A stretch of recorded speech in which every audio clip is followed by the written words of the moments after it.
had the privilege of talking with Michael and Susan, Alex, parents yesterday, and the heartache in the hours after your son's murdered in front of the world is one thing, but what stood out to me was a parent's desire and their passion to make sure that the story of Alex was told.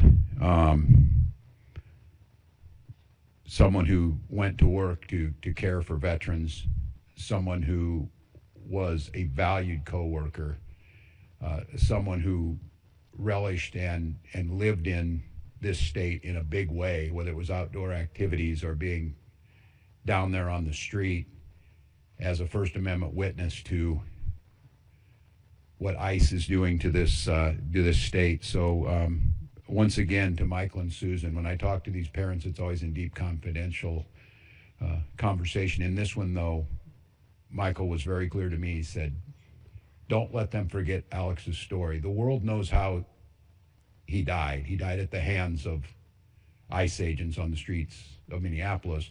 They want us to make sure we said how he lived. So to Michael and Susan, our deepest sympathies, but you have my commitment to continue to tell that story. So now we've got 2 Minnesotans dead.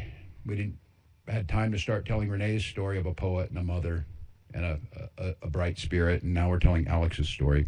So my question is, what's the plan, Donald Trump? What is the plan?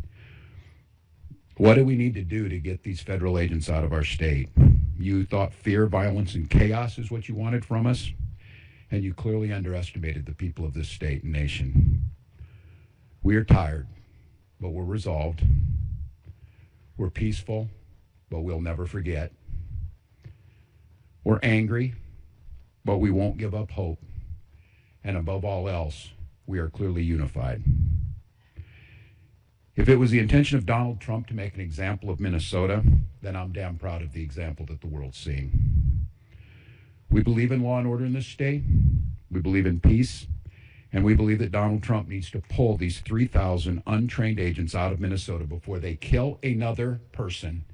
And we're up here telling another story of a Minnesotan just trying to live their life without the interference.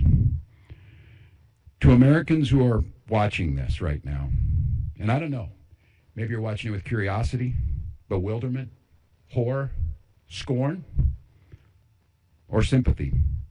I've got a question for all of you. What side do you want to be on? The side of an all-powerful federal government that can kill, injure, menace, and kidnap its citizens off the streets? Or on the side of a nurse at the VA hospital who died bearing witness to such government? Or the side of a mother whose last words were, "I'm not mad at you"? The side of tens of thousands of peaceful citizens who showed up to march when the wind chill was 40 below because they love this state and they love this country. You're allowed to decide at any point that you're not with this anymore.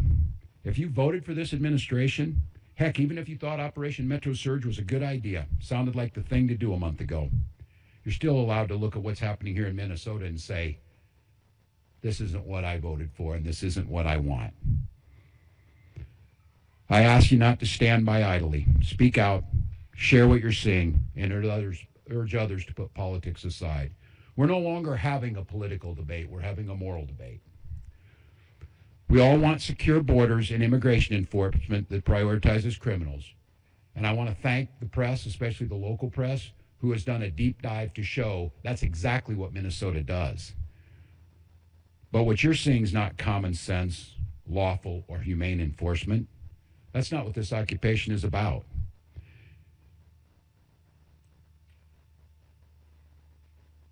Let me say our conversation should not be about, and I know we get asked of what we're doing on there, how many state patrol or police or National Guard I can put on the street. This isn't about how many people I can put on the street. It's about how many of these people, these ICE agents and whoever else was thrown into this unholy mess, how many Donald Trump can get out of here. Minnesotans, you've won the hearts and minds of people across this country, and you've done it through your peaceful, resolved defense of your neighbors and the Constitution. So once again, Minnesotans, stay peaceful, stay safe. Change is coming, and we can feel it. but this fight still goes on.